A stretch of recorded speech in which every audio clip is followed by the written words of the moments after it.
साथियों, 11 मई को पोखरण से जो आत्मविश्वास प्रारंभ हुआ था, आज लखनऊ में वह और मजबूत हो रहा है।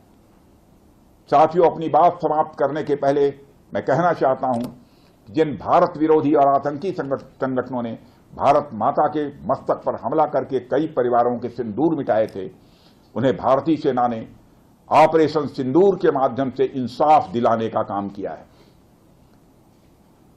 और इसके लिए आज सारा देश भारतीय सेनाओं का अभिनंदन कर रहा है। ऑपरेशन सिंदूर सिर्फ एक सैन्य कार्रवाई भर नहीं है, बल्कि भारत की राजनैतिक, सामाजिक और सामरिक इच्छा शक्ति का प्रतीक है। यह ऑपरेशन आतंकवाद के खिलाफ भारत की दृढ़ इच्छा शक्ति का और सैन्य शक्ति की क्षमता और संकल्प शक्ति का भी प्रदर्शन है।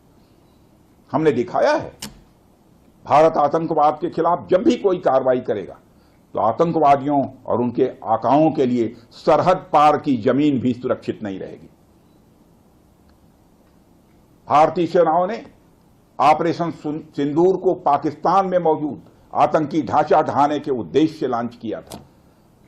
हमने उनके आम नागरिकों को कभी निशाना नहीं बनाया था, मगर पाकिस्तान ने न केवल भारत के नागरिक इलाकों को निशाना बनाया, बल्कि मंदिर, गुरुद्वारा, गिरजाघर पर भी हमले करने का प्रयास किया।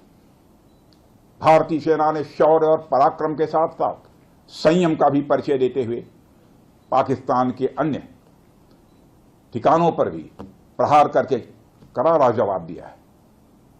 हमने केवल सीमा से सटे सैन्य ठिकानों पर ही नहीं कार्रवाई की, बल्कि भारत की सेनाओं की धमक उस रावलपिंडी तक सुनी गई जहां पाकिस्तानी फौज का हेडक्वार्टर मौजूद है। मित्रों, भारत में आतंकवादी घटनाएं करने और कराने का क्या अंजाम होता है, यह पूरे विश्व ने उरी की घटना के बाद देखा, जब हमारी सेना ने पाकिस्तान में घुसकर सर्जिकल स्ट्राइक की। पुलवामा के बाद देखा, जब बालाकोट पर एयर स्ट्राइक की गई। और अब पहलगाम की घटना के बाद दुनिया देख रही है कि जब भारत ने पाकिस्तान के भीतर घुसकर मल्टीपल स्ट्राइक्स की हैं।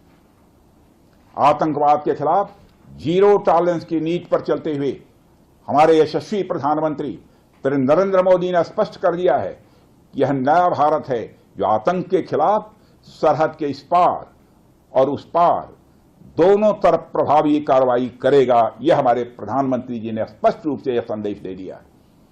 मैं एक बार फिर से